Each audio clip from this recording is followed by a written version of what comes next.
আল্লাহ রসুলের রওজার উপরে একটা কোরআনের আয়াত লেখা আছে, ওইটা লেখা আছে ফাইন জাউকা, আমার বান্দা যদি আপনার কাছে আসে ওয়াস্তাগফিরাল্লাহ, আর আল্লাহ আমার কাছে মাপ চায়, ওয়াস্তাগফারা লাহুর রাসূল, আপনি যদি একটু হাই ইশারা করে দিলেন তা আমি মাপ করতে দেরি করব না।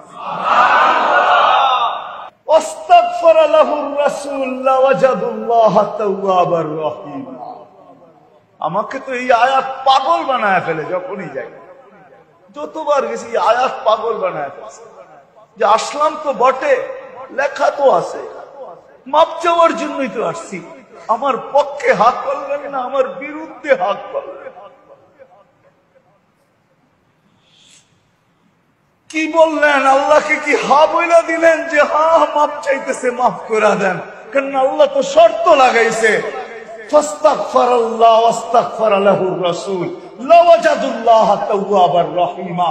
বন্ধু আপনি হা বলতে দেরি, আমি মাফ করতে দেরি করব না, আপনি হা বইলা দেন।